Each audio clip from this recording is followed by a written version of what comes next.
Hi everyone, I am Mahesh. In this video, we are going to discuss about operators in Java. In mathematics, we can write an expression something like this, right? Some a plus b equal to 10 like this.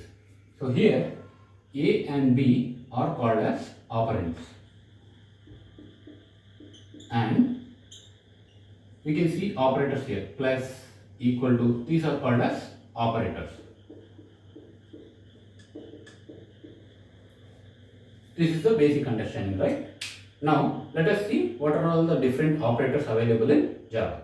These are the operators in Java: arithmetic operators, assignment operators, auto increment and auto decrement operators, relational operators, bitwise operators, and logical operators. Now, let us see one by one. First, let's see arithmetic operators. Arithmetic operators are like normal mathematical operators. For example, if we have like two operands a and b, so if we do a plus b, we get the sum of a plus b, and a minus b gives the difference between a and b. A star b gives us the product of a and b, and a slash b gives the divisor when a is divided by b, and a modulus b. This symbol is called modulus, and when a is divided by b, we get the remainder when we use the modulus operator between these two operands a and b. Now, let us see about assignment operators. Assignment operators are, you can see here, like say for example, I have an operand a equal to 10. If I assign some value 10 to a variable or an operand, so this one is called as assignment. This thing is called assignment. Next, plus equal to. So, you can see here, like say for example, I have some expression like this, a equal to a plus b. Right? So I am doing the sum of a and b and storing it in a. This can be represented like this. This is equivalent to a plus equal to b in Java. So this is what we call it as assignment operators, and the same applies for even difference, product, like this. Say for example, I wanted to have product of a and b and store it in a. So this can be represented like this, a into equal to b. So this is equivalent of this. So in the same way, we can use, we can get the division, modulus, difference as well. So this is all about assignment operators. Now let us discuss about auto increment and auto decrement operators. Again, here in auto increment, we have two types: post increment and pre increment. So first, let's see auto increment, and within auto increment, we have post increment and pre increment. So what is post increment is, say for example, I have operand a.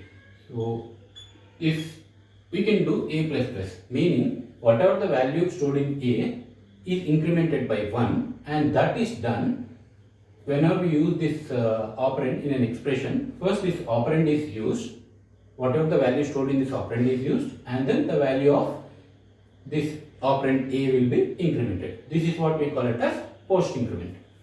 We have pre increment as well.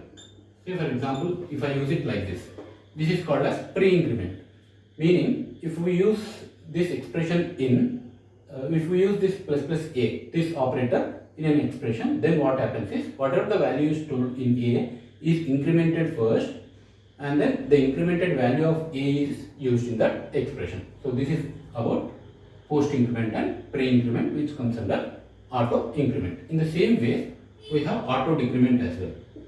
Again, auto decrement has pre-decrement and post-decrement. Post-decrement is represented like this. So, what happens is, this is very much equivalent to a equal to a minus 1. So, in the same way, like here also, a equal to a plus 1. This is equivalent to a equal to a plus 1.